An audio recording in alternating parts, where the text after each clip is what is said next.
Bienvenue sur les héros de la vente. Si vous voulez progresser sur les fondamentaux de la vente et devenir un top vendeur, vous êtes au bon endroit.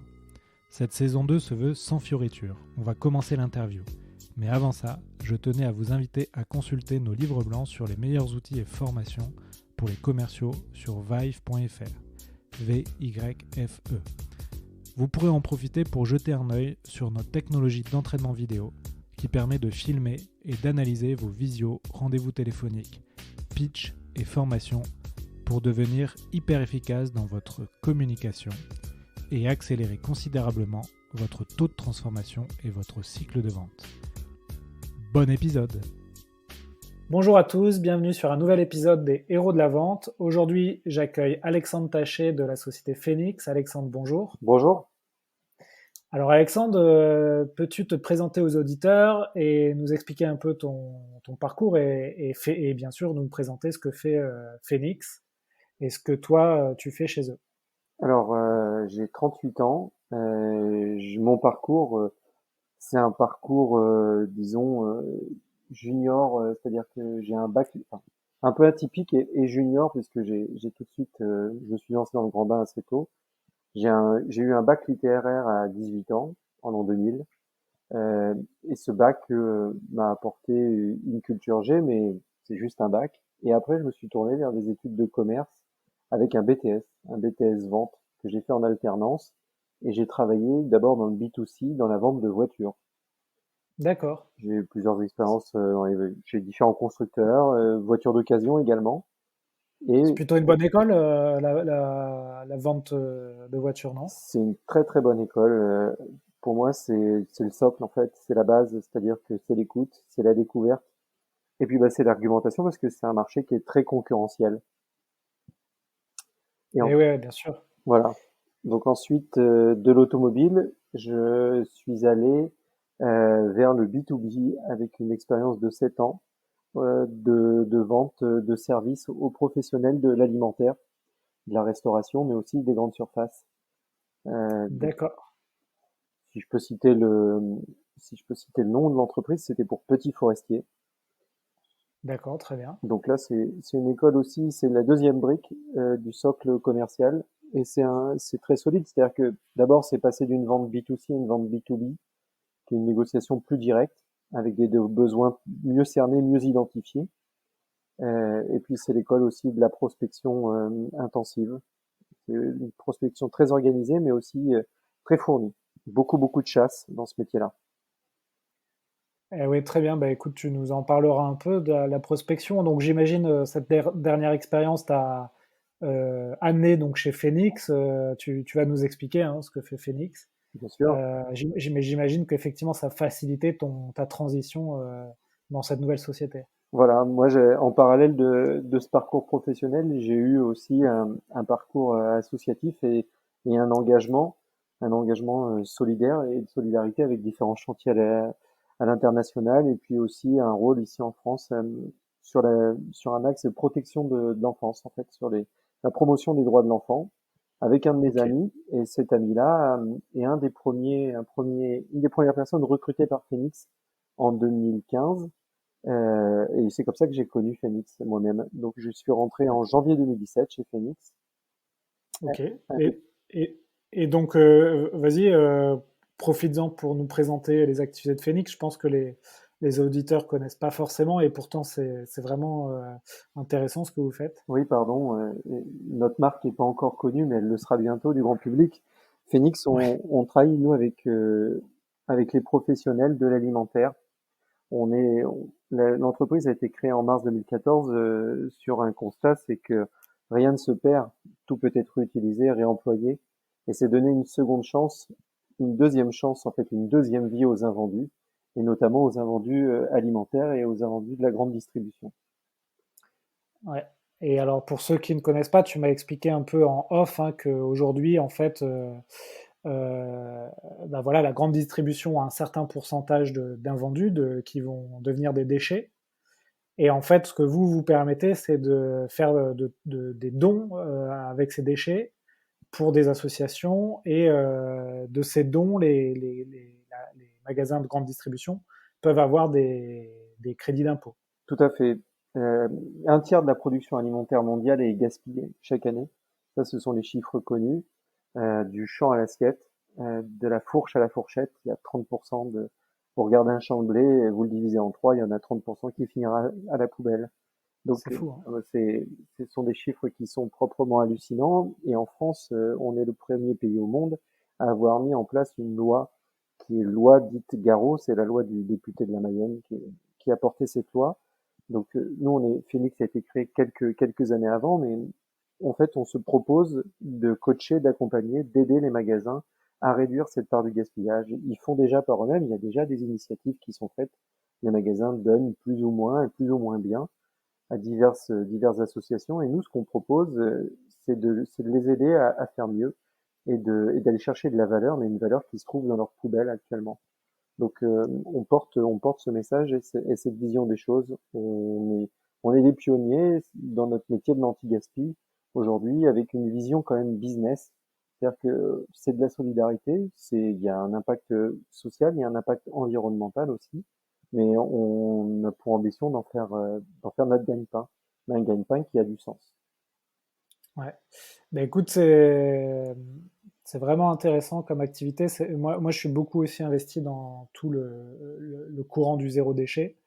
Et donc, c'est intéressant de voir qu'il y a des sociétés qui arrivent à proposer des solutions pour réduire les déchets, mais en plus de pouvoir créer de la valeur et du business autour de ça et aligner des valeurs, comme tu l'as dit, hein, économiques et sociales avec une entreprise qui fonctionne et qui se développe.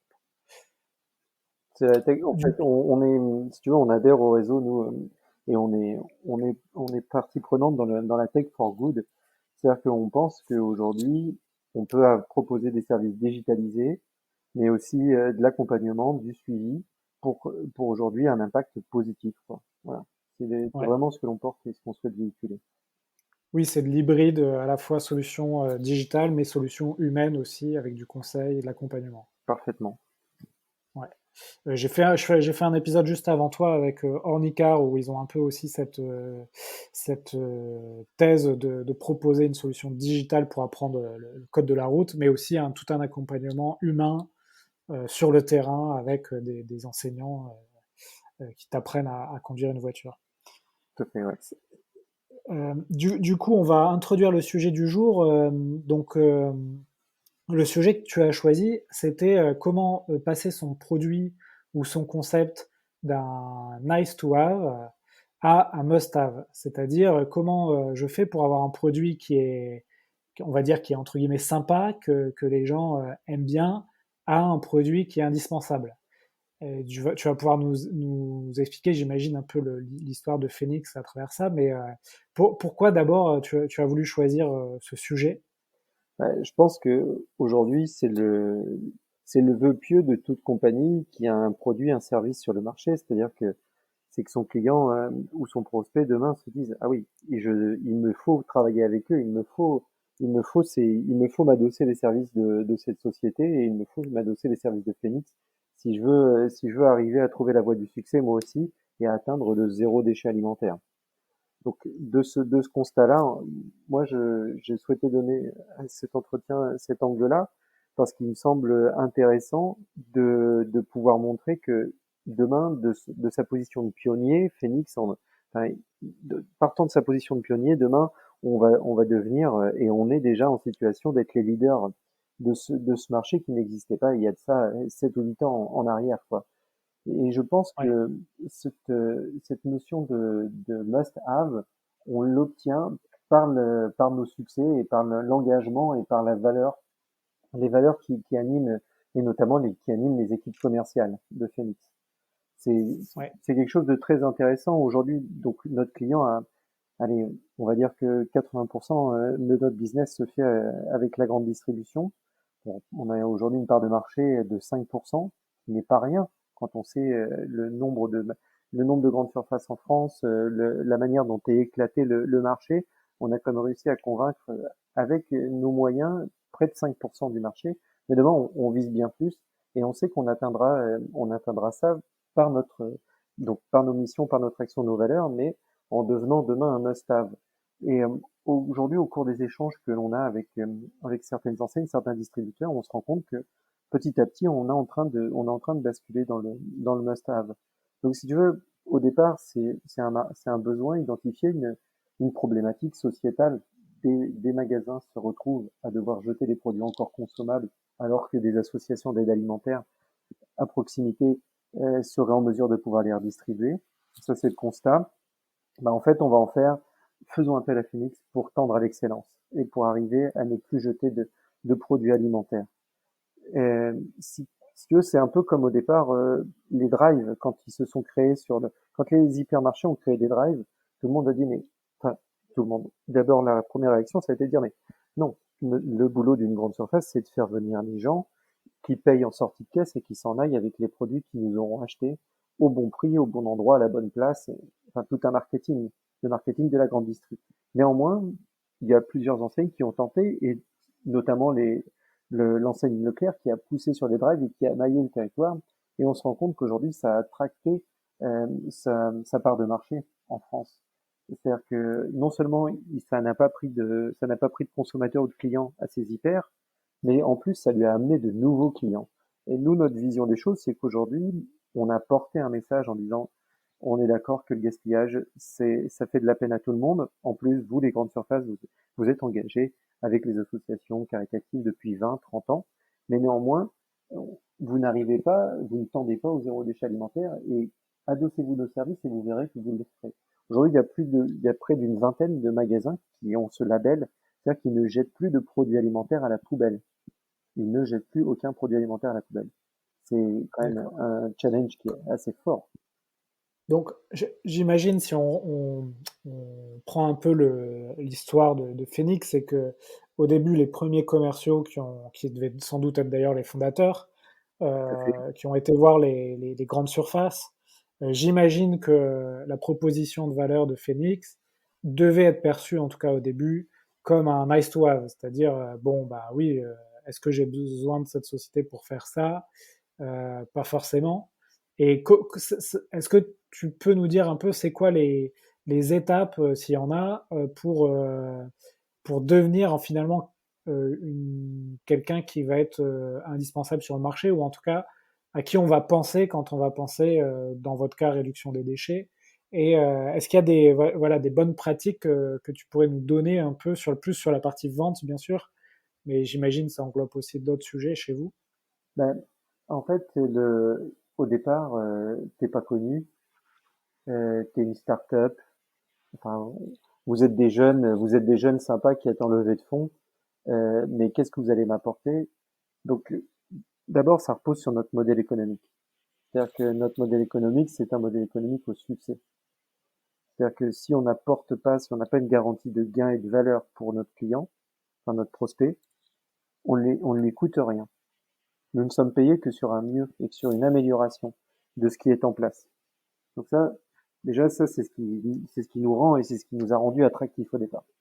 Ouais, donc là, vous avez un système où vous calculez le ROI finalement et peut-être l'argent économisé Oui, ou c'est ça, le success fee, c'est-à-dire que, successivement. exactement, on part de ce qui est fait et on se propose d'aller chercher le mieux.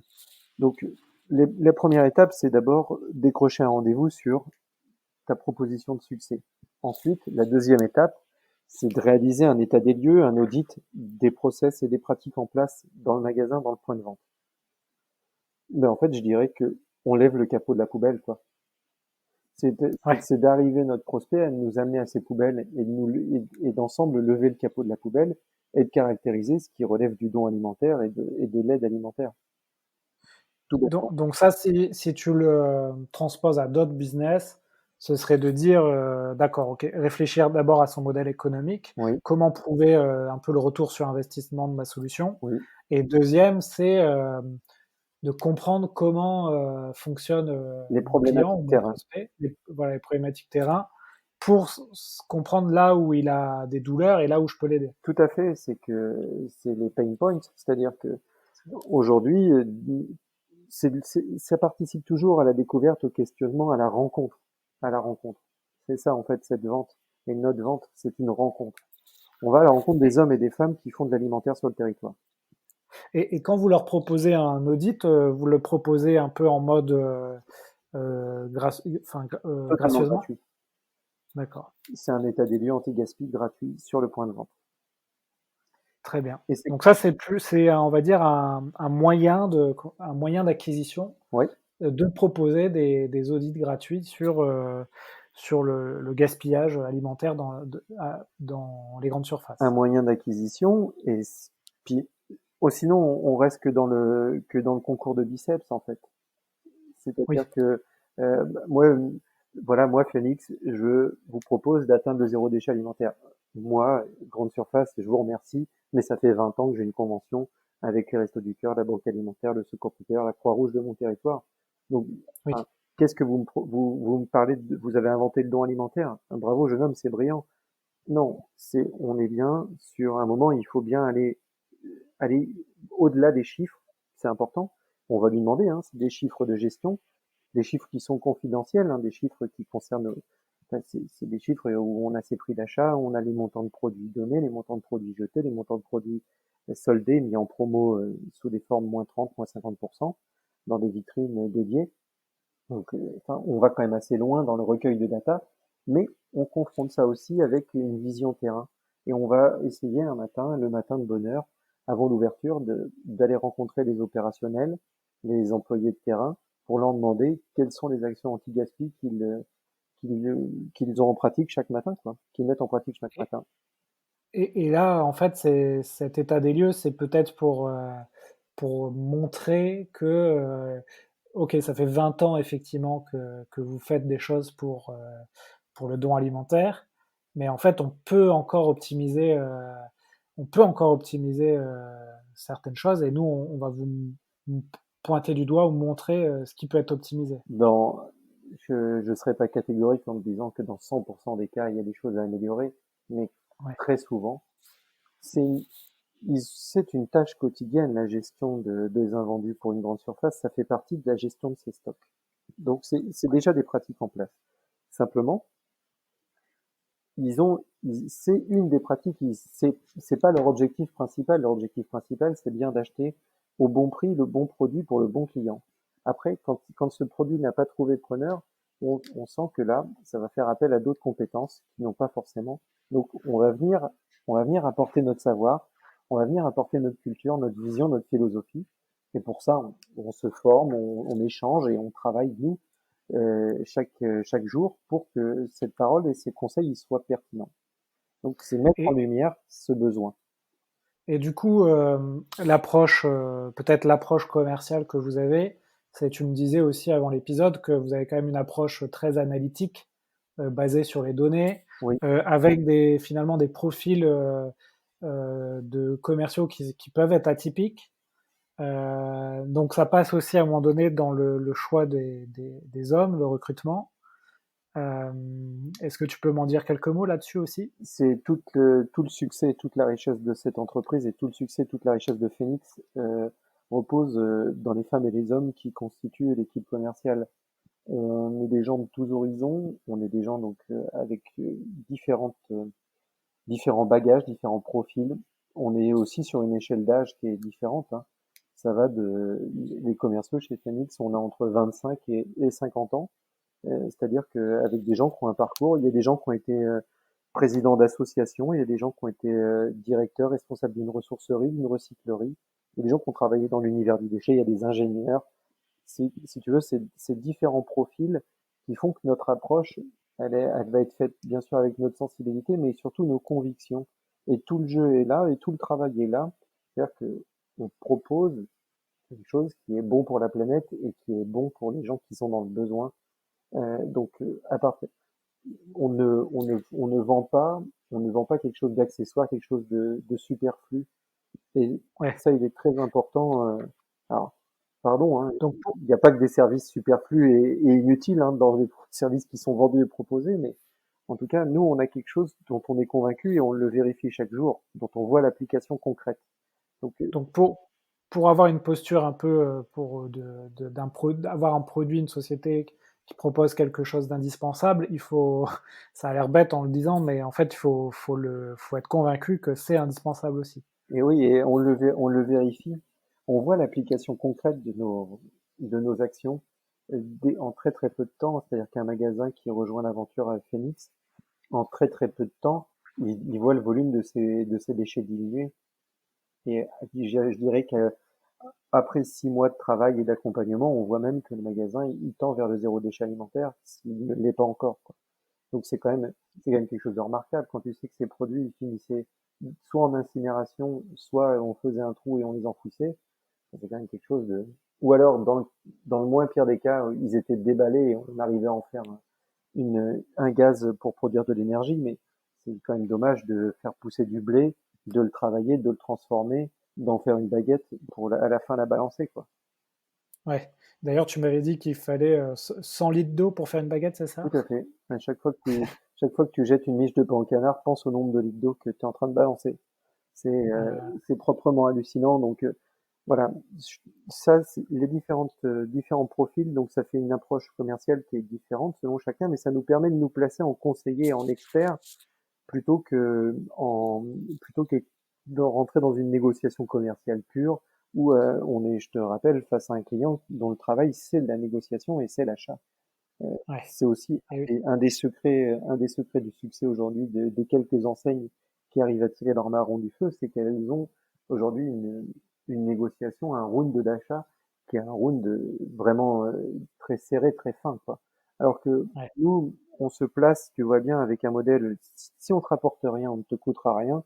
Donc, quel est le risque pour toi d'essayer Phoenix? Deuxièmement, premièrement. Deuxièmement, c'est, bah, en plus, on arrive à tendre vers de zéro déchet alimentaire, donc une économie de déchets. Et troisièmement, oui, t'auras un crédit d'impôt. Donc, quel est aujourd'hui le fournisseur qui peut proposer à un distributeur de non pas lui coûter, mais de lui rapporter de l'argent? Et puis, il y a aujourd'hui, c'est ce point qu'on mesure de plus en plus, c'est-à-dire que les attentes du consommateur. Voilà, aujourd'hui, les acheteurs les consommateurs sont de plus en plus engagés, sont de plus en plus intéressé au rôle du distributeur et à l'impact du distributeur sur la planète et à son engagement environnemental et sociétal. Et ça, c'est quelque chose que l'on apporte clé en main tous les jours à nos clients. Donc, on rentre dans une vente qui est en fait pas une non-vente parce qu'il faut bien sûr arriver à lever le capot de la poubelle, arriver à identifier les leviers de gain et d'optimisation pour lui en analysant ses chiffres. Donc, il faut quand même qu'on connaisse un petit peu l'univers de la grande distrie et qu'on connaissent ses contraintes, mais ensuite, on va très vite basculer dans le conseil et dans quelque chose qui est vertueux pour notre client. Ouais. Donc, juste pour synthétiser, récapituler, hein, tu nous as parlé du modèle économique, de proposer des audits sur leur entreprise, d'avoir une approche de conviction, Ouais. d'avoir une approche de dérisquer un peu le fait de collaborer avec vous et en plus de leur proposer un retour sur investissement à la fois économique mais à la fois sociétal.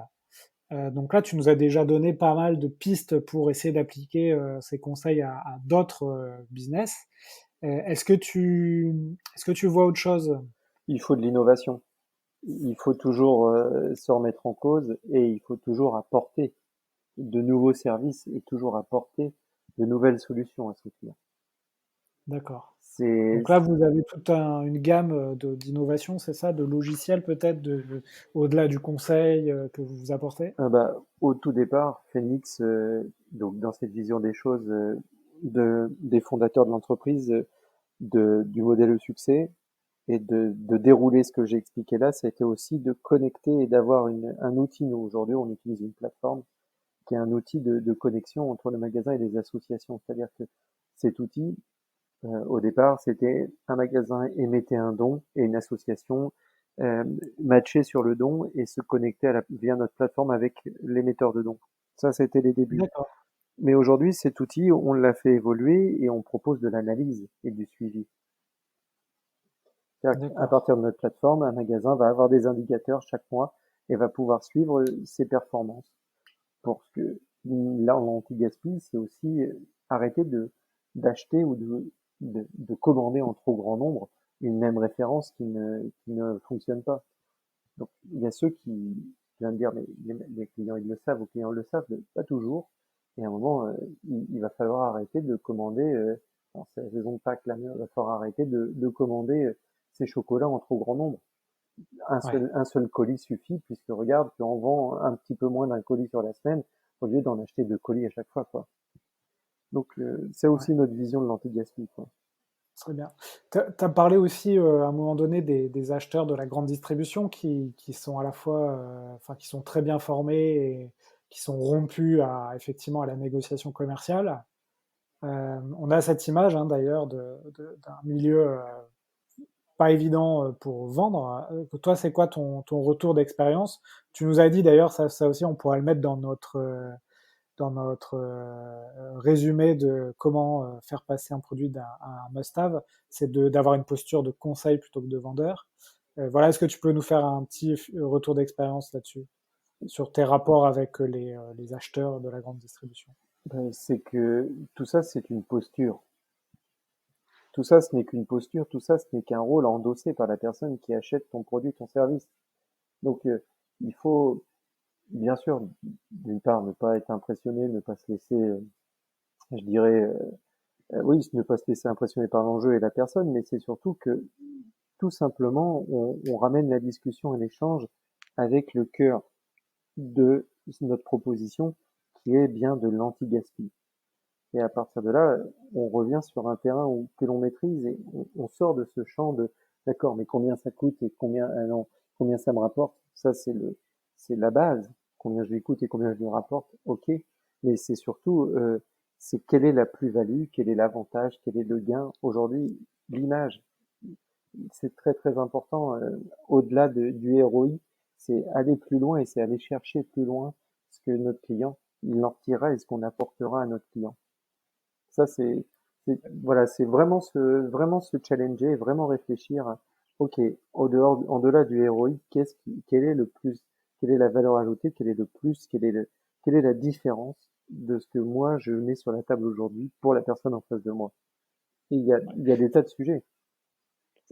Juste une question qui me vient à l'esprit, Alexandre. Vous avez des concurrents sur ce marché? Oui, oui, oui, on en a.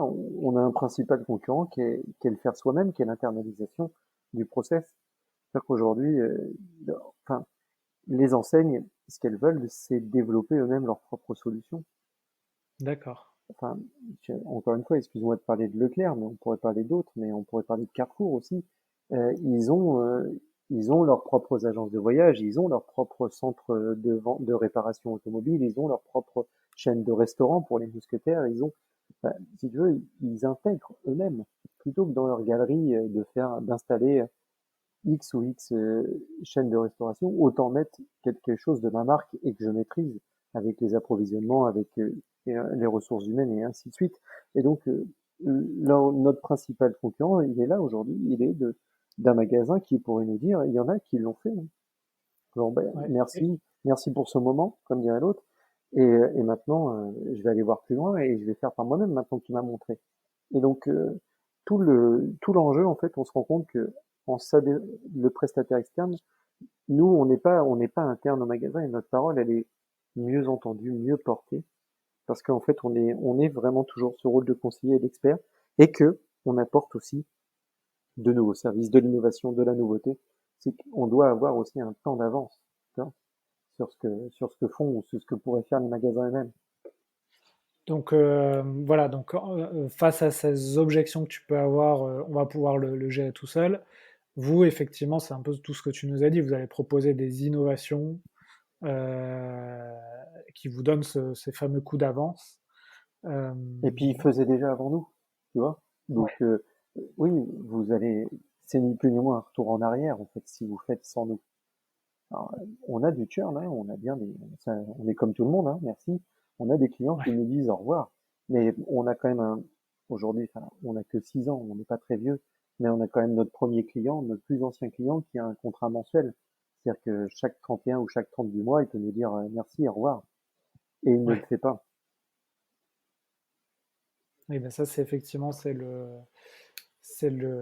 quand vous êtes sur des contrats renouvellement comme ça, c'est la donnée clé que vous allez observer, c'est les désabonnements. Oui. et vous arrivez à maintenir un taux de fidélité assez élevé. Ah oui, oui, ouais. Enfin, en tout cas, moi, sur mon périmètre, le taux de fidélité est assez bon parce que, encore une fois, les valeurs, ce qu'on propose et ce qu'on porte, ça a un plus. Mais faire sans nous, le magasin l'a déjà fait.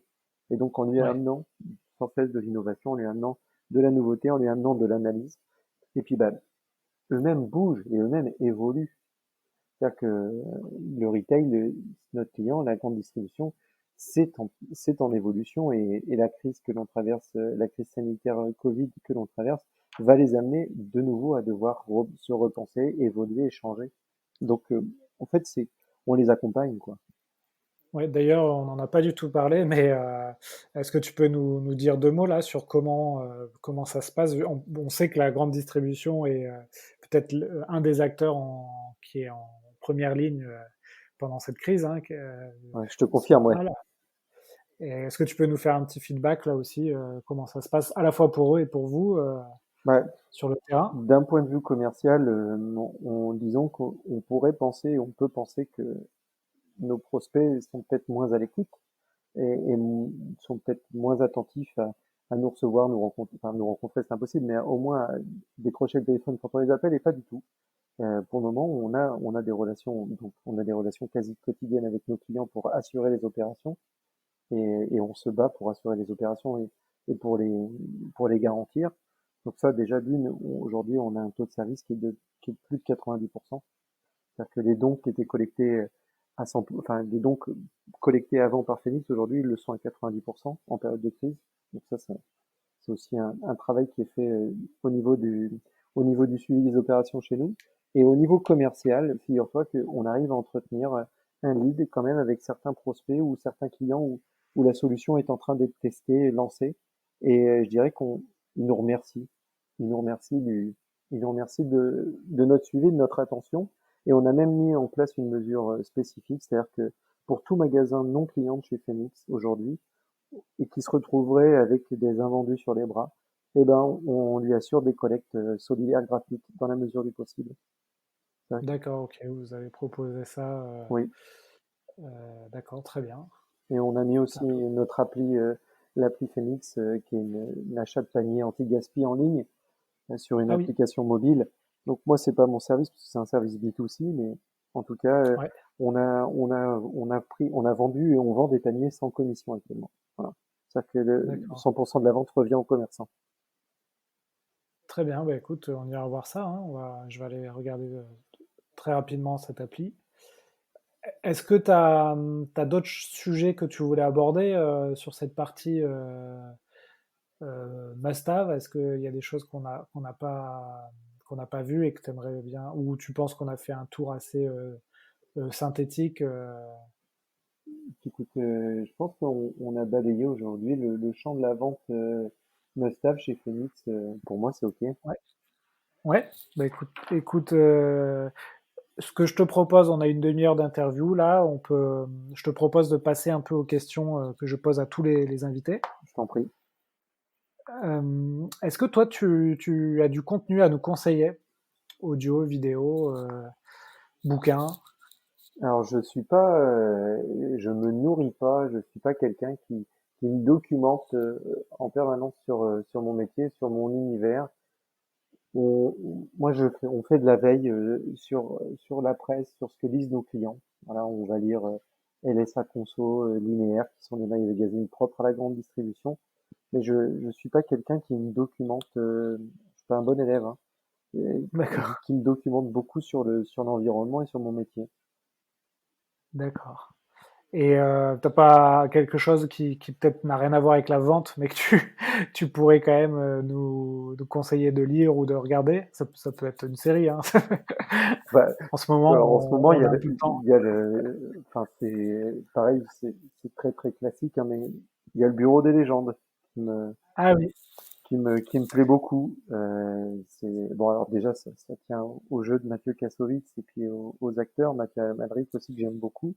Euh, ouais. donc voilà, ça tient au jeu des acteurs, mais finalement, est-ce que des fois on n'est pas des espions infiltrés aussi? Est-ce qu'on joue pas une légende quand on est dans la vente?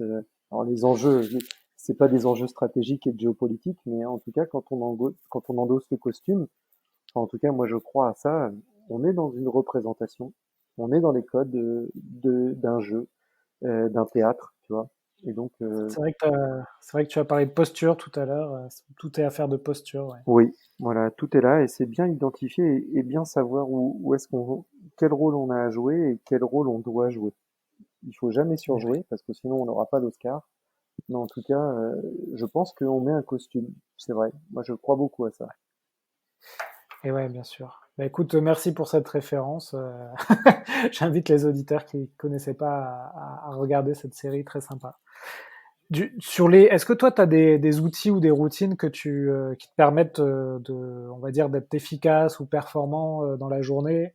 Ça peut être des applications, du sport, des activités. Est-ce que tu Alors, as des choses comme ça que tu aimes bien oui, et que tu pourrais nous conseiller? moi, enfin, je fais du sport. J'ai jamais fait de sport à très haut niveau, mais par contre, j'ai une pratique sportive assidue. Effectivement, j'aime beaucoup alors, j'étais avant, je faisais du cyclisme auparavant, et maintenant, je fais du VTT. Alors, c'est- Ah ouais, ce sont des sports qui sont individuels, mais finalement, moi, c'est un sport individuel, mais on se rend compte que les courses se gagnent en équipe. Il y a beaucoup de stratégies dans le vélo. À quel moment dois-je abattre ma carte? À quel moment dois-je attaquer?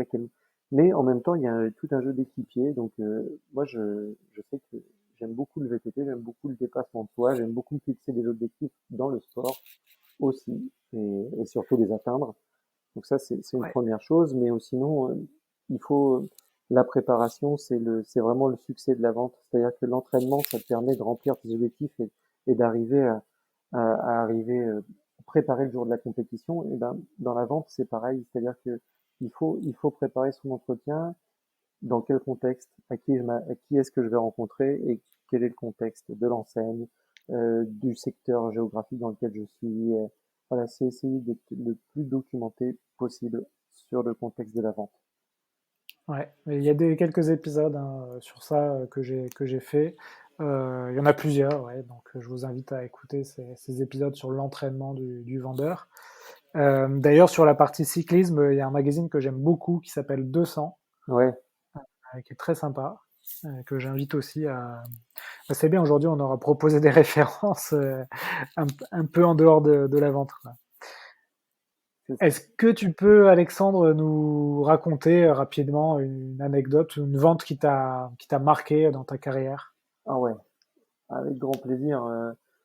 C'est une de mes premières ventes. Ouais, c'est souvent le cas quand je pose la question, on me parle souvent de la première vente. Ouais. Ouais, bah, il y a des ventes épiques, il y a des ventes marathon que j'ai vraiment beaucoup aimé, et il y a des ventes sur des retournements. Mais en fait, une de mes premières ventes, ça a été la vente où j'ai dit non, où j'ai mis fin à la négociation en fait. Ah ouais, Voilà. Et c'était une de mes toutes premières ventes. Et dans certaines situations où justement je sens une négociation tendue, eh ben je mets fin à la vente. Enfin, je mets pas fin à la vente, mais moi je me retire de ce jeu et je veux plus, je veux plus discuter avec vous, monsieur, parce qu'en fait il y a pas d'échange quoi. Il y aura pas de win-win, donc il y aura pas d'agrément et d'entente. Donc autant mettre fin à ça. Et ça a été fondateur pour moi et je pense qu'on apprend à vendre quand on apprend à dire non à son client quoi. ouais. C'était une vente de voiture? C'était une vente de voiture, c'était un négociant en vache, un maquignon comme on dit, c'est-à-dire que c'était un acheteur de bétail quoi, qui D'accord. venait acheter une voiture et juste avant, alors c'est pas, c'est pas tout jeune, c'était avant le passage à l'euro D'accord. et il voulait payer une grosse partie en espèces, voilà. Donc d'une, c'était inadmissible, et de deux, en plus, on partait ça prenait des proportions, et il avait bien compris, il avait choisi. Je pense dans le hall de vente à qui s'adressait ce monsieur, enfin, qu'il avait pris Ouais. le junior du hall de vente, et il était venu vers moi, et on avait entamé une négociation rapidement, et j'ai senti qu'en fait, ce qu'il voulait, c'était pas possible, quoi. Donc je me suis levé, j'ai dit, je vous souhaite une bonne journée, et je vous remercie. Et là, son visage a changé, sa perception a changé. Il dit, mince. Et là, on a pu débattre et on a sorti le bon de commande quelques minutes après, quoi. Et donc, D'accord. ça a été, c'est marquant et il faut connaître bien sûr ces points non négociables à l'avance. Et donc, c'est aussi la préparation, tu vois. Ça rentre aussi Ouais. là-dedans. Et donc, oui, les premières ventes c'est des ventes fondatrices, hein, mais il y en a eu d'autres. Il y a eu des fois et parfois, c'est la plus gros enjeux financiers sont pas les plus longues à mener, en fait. Oui, c'est vrai. Ça, des fois, il y a un gros enjeu financier, mais finalement, ça va pas être la plus longue à mener, quoi. Parce que Ouais. le terrain notamment une vente must-have que j'ai fait chez Phoenix. C'est-à-dire que c'est un magasin que souvent, hein, tu prospectes longtemps avant qu'ils acceptent un premier entretien. Et donc, j'avais fait un premier entretien avec le magasin au tout début du printemps, mai-juin, et sans suite. Tu vois, j'avais pas senti que mon interlocutrice était très intéressée. Et finalement, ce magasin, un mois plus tard, me rappelle parce qu'il avait entendu parler de Phoenix dans un salon d'achat non marchand. Et donc là, je vais au magasin et directement, je passe à l'étape audit. Je fais l'état des lieux anti-gaspi et le directeur qui devait me recevoir n'est pas disponible. Mais je le croise dans le couloir, il me dit bon, ça s'est bien passé. J'avais aucun chiffre, j'avais juste mon ressenti et la vision terrain. Je dis oui, très bien. Enfin, tu pars du positif et puis après tu dis mais, bon, il y a tel axe qui sont des axes de progrès que j'identifie tout de suite et que je pense qu'il faut qu'on mette en place avec vous pour ensuite arriver à tel autre objectif, machin. Bon, il me dit ok, ça me va. Bah, vous m'envoyez le contrat là que je vous le signe cet après-midi et quand est-ce que vous pouvez commencer? Donc, et c'est le plus gros magasin aujourd'hui de mon périmètre en termes de chiffre d'affaires et en volume de dons. Et ça s'est fait dans un couloir, quoi, tu vois. Ah oui. Mais parce que d'un seul Ouais. coup, on était devenu must-have. C'est-à-dire que le PDG du magasin avait entendu ou vu Phoenix chez un de ses collègues et sur un salon professionnel. Et de la démarche où je suis passé, où je suis rentré par la petite porte, voire par la fenêtre, et ben finalement, quelques semaines plus tard, on arrivait par la grande porte puisqu'on était des ambassadeurs anti-gaspi pour les aider à franchir un pas. Ouais.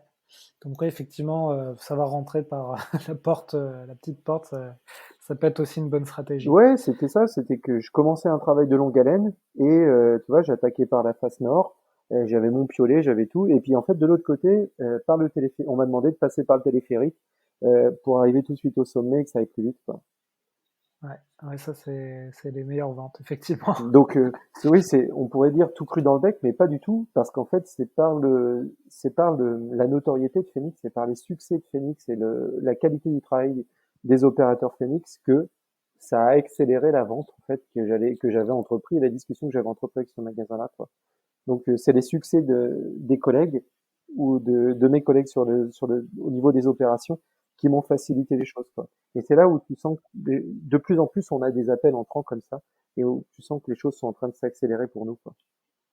Ouais. Bah, écoute, c'est vraiment bien. Avec toi, on est passé de la grande distribution aux concessions auto. C'est vrai que c'est des marchés que je fais beaucoup d'interviews de gens dans les logiciels, le monde des startups, etc. Là, c'est bien d'aller dans ces domaines-là aussi, que pour ma part, je connais un peu moins. Ouais. Le monde du sale, c'est le monde du sale. Ah bon, t'appelles ça comme ça? Ouais, on dit ça souvent entre nous. Ouais. D'accord. Dernière question, Alexandre. Est-ce que si demain tu pouvais inviter quelqu'un dans ce podcast, ce serait qui? T'es carte blanche, hein, tu peux me dire le président des États-Unis. Ouais, je te le conseille pas, mais moi Non? j'inviterais, ça va être des références sportives, hein. Euh, Oui. bon, bien sûr Martin Fourcade, bien sûr Martin Fourcade, c'est la vente incarnée Martin Fourcade. Pourquoi, selon toi, c'est intéressant d'inviter Martin Fourcade sur le sujet de la vente? Parce que c'est la préparation. Ils s'entraînent, D'accord. les mecs, ils s'entraînent 8 mois de l'année quand même. 8 mois de l'année Ouais. pour une saison qui dure 4 mois. Donc c'est-à-dire que c'est l'inverse de tout le monde. Il se prépare pas, tu vois, un tiers, deux tiers. Lui, c'est l'inverse. C'est deux tiers, un tiers. Donc c'est beaucoup de préparation, beaucoup de mental.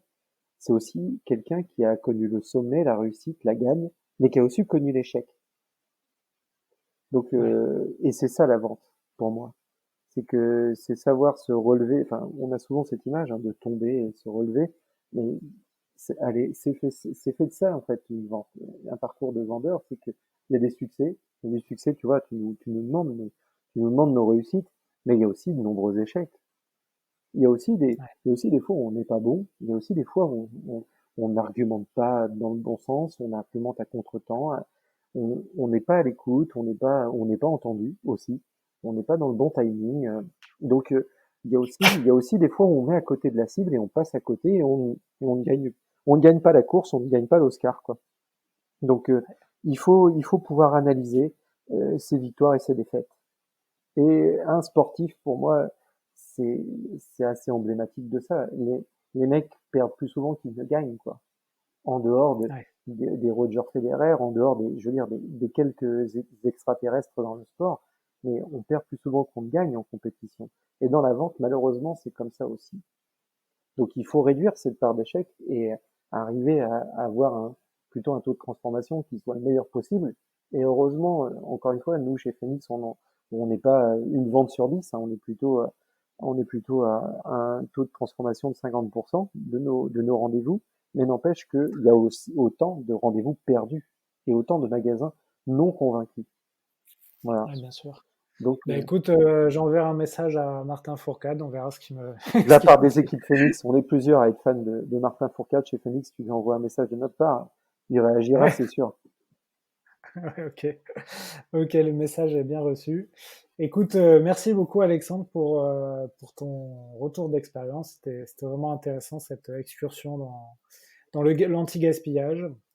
Je te souhaite une bonne continuation avec Phoenix et puis pour passer la fin de ce confinement. Merci beaucoup.